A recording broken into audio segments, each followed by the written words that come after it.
surrounding us today, including ourselves, has a beginning from which we grow and develop from. Let's take a plant for example. Everything that determines the characteristics and the type of a plant is tightly compacted within its seed. Once meeting the requirements of survival, the plant stems from the seed, grows, develops, and then dies. Similarly, humans are a product of the gametes that undergo fertilization. We also grow, develop, and die. The conclusion that we could obtain from these natural occurrences is that if someone or something is growing, then a reversal of time will put that thing or one back into its seed or gamete. So what does it say about our own universe? Through astronomical breakthroughs, it has reached our understanding that the universe is indeed growing and expanding till this very second. If we reverse time itself to t equals to 0, the vast universe that we are somewhat familiar with, including time and space, must have originated from a finite point from which it grew. This event that seems to captivate any scientist that has ever lived, promoting the simple yet complex questions of the origin of our universe and the beginning of time itself, is called the Big Bang Theory.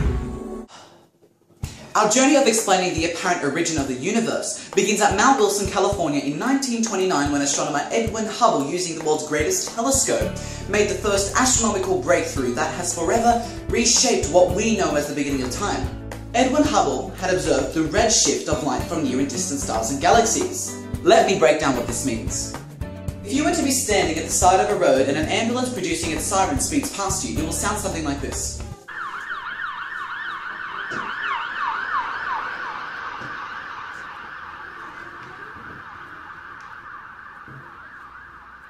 Now, as the ambulance approaches, the pitch of the siren rises. When it passes, the pitch lowers. As the ambulance recedes, each sound wave must travel a further distance than the prior wave in order to reach your ear. In this way, the sound waves stretch and the pitch lowers as a result. Now, this is very similar with light waves. Light is an electromagnetic wave that is made up of colours in order from the lowest to highest wavelength. It goes violet, indigo, blue, green, yellow, orange, and then red. Red having the highest wavelength of around 700 nanometers. If a galaxy or star is moving away from us, the light waves that reach the Earth must have a greater wavelength. In turn, they stretch and become redder. This is called red shifting. Here's Professor Lawrence Krauss explaining the shift. When we look at visible light, there's red at one end of the spectrum and blue at the other. Red radiation is the long wavelength radiation of visible light, whereas blue radiation is the short wavelengths. And as we look at the universe, we see the radiation from distant stars literally stretching so that the light gets redder, and the farther away we look, the redder the light is. Hubble had shown through red shifting that distant galaxies must be moving away from us at speeds proportional to the distances. He also concluded by stating that the further the object is from Earth, the higher its velocity, despite the direction you're observing from. Now, this means that all the observable parts of the universe are receding from one another. A year later, Belgian astronomer and cosmologist George S. Lemaitre proposed a logical consequence of an expanding universe will be that it must have originated from a single point in time. He explored that a reversal of time would lead to a stage when all matter in our physical universe was packed together in a very dense state. He argued that space, time, and the expansion of the universe began from one single particle. At this moment, all of the inseparable matter, space, energy, and all the forces that are known to mankind today was compressed into this infinitesimally small, infinitely hot, yet infinitely dense zone. Cosmologists call this zone a singularity. And now this singularity had exploded at the beginning of time in an event called Big Bang. Lemaitres' propositions and the works of Hubble had caused a divide in the scientific community between those who believe in the occurrence of such a violent event that gave birth to this universe we are familiar with today, and those who believed in the steady-state theory that promotes an understanding of a stable, unchanging universe with no beginning or end.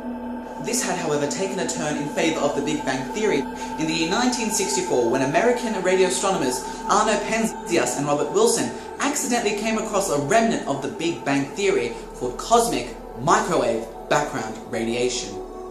On a regular day, Penzias and Wilson measured the radio waves that approached the Earth from the Milky Way. Then approached the day in 1964 when both scientists came across a static-like sound, like this.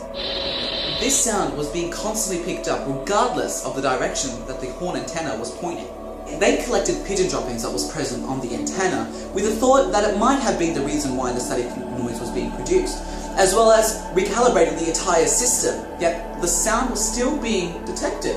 What they had realized is that the signals they were detecting was older than anything ever detected and had originated from not our galaxy, but deep space. This is cosmic background radiation. CMB is a remnant of the heat that was present during the very, very, very hot conditions of the Big Bang. It is the evidence of the leftover radiation from the beginning of time, where space was opaque with scattering photons. Physicist Professor Michio Kaku defines CMB as faint radiation that happens to be an echo of creation itself, and an afterglow of the original shockwaves that had created this universe. Remember this? Well, static observed on television is actually the cosmic glow of radiation left over from the Big Bang. Where did this singularity come from? It couldn't just have appeared in space, because space and time began from inside this singularity. Hence, anything following the expansion of the singularity ceased to exist. Time, energy, space, matter. The answer to where, how, and why the singularity appeared is nobody knows. Now, the Big Bang Theory is an explanation of the evolution of the universe from when t is equal to 0. It does not give any discussion on the conditions of the universe before time and space itself, as a view from outside the singularity is impossible.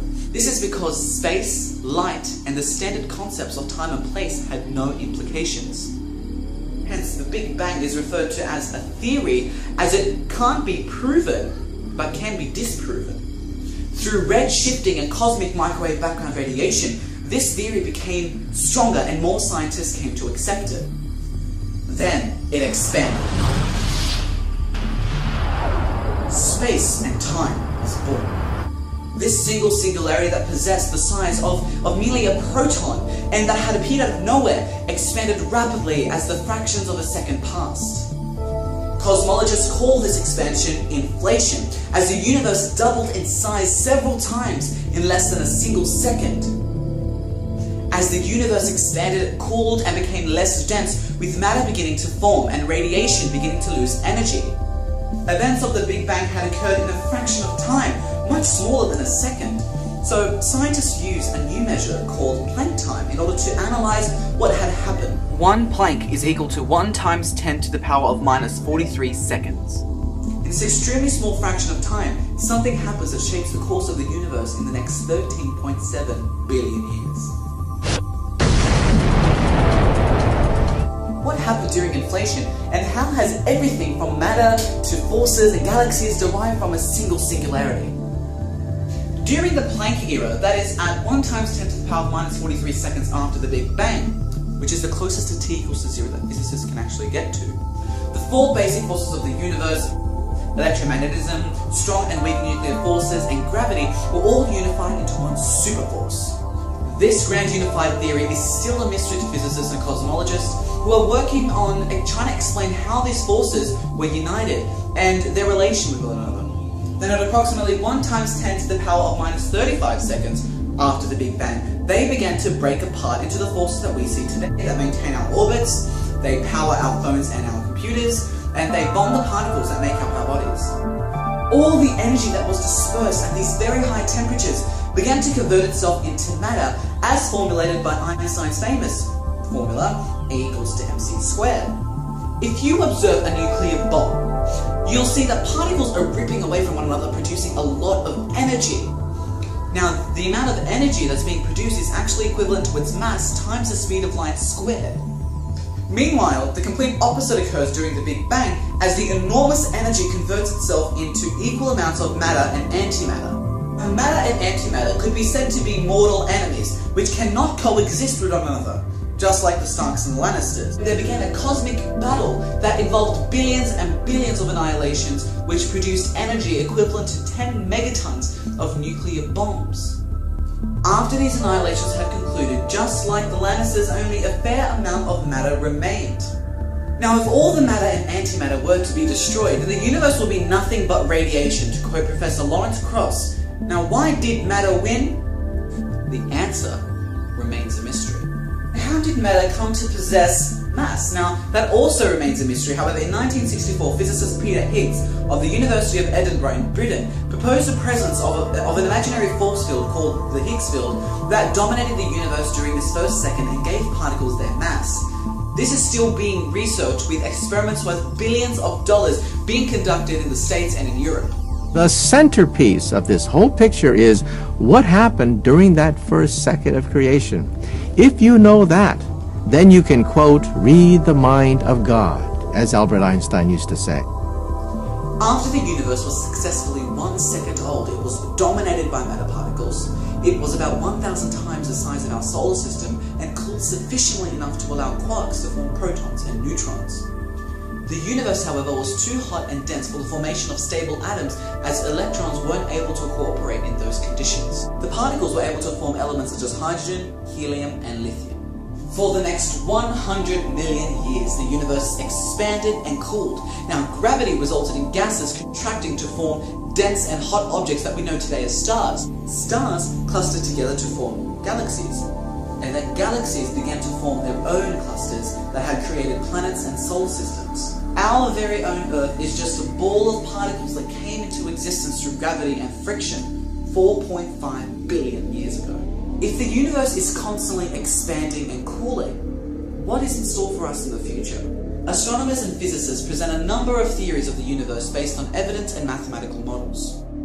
Theory number 1. The first theory is called an open universe. Now, this is a universe that expands rapidly such that gravity will never stop it. Theory number 2.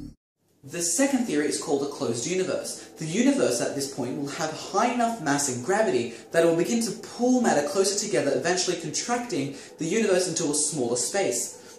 Otherwise known as the Big Crunch, everything will be repacked into a singularity after the disintegration of much of the matter around us due to heat. Theory number 3. The third theory is called a flat universe. It predicts that the universe will stop expanding and never reverse. Theory number 4. And lastly, an accelerating universe. Now, some believe that dark energy, a mysterious cosmological force, overrides gravitational attraction and causes an acceleration in the expansion of the universe. Misconceptions surrounding the Big Bang Theory. The first misconception is that when we think about the Big Bang Theory, we imagine an explosion of the singularity during this violent event. However, experts in this field reinforce us that no explosion was present, it was just a rapid expansion. Secondly, when we think about the singularity, we tend to imagine it being found somewhere in space. Wrong. In fact, space began inside the singularity. Before the existence of the singularity, nothing had existed. Space, time, matter, energy, all a product of the expansion of this singularity. So, in what had this singularity occurred in? We don't know. To conclude, the Big Bang Theory remains the most mysterious and fascinating propositions in science, with every scientist anxiously awaiting for the moment when we have officially answered the question, what is the origin of our universe? The Big Bang Theory explains a broad range of phenomena, including Hubble's law to cosmic microwave background radiation. However, some questions remain unanswered. What happened before the Big Bang? What lies beyond the universe? What is the shape of our universe? However, the answer all lies within that first extraordinary second.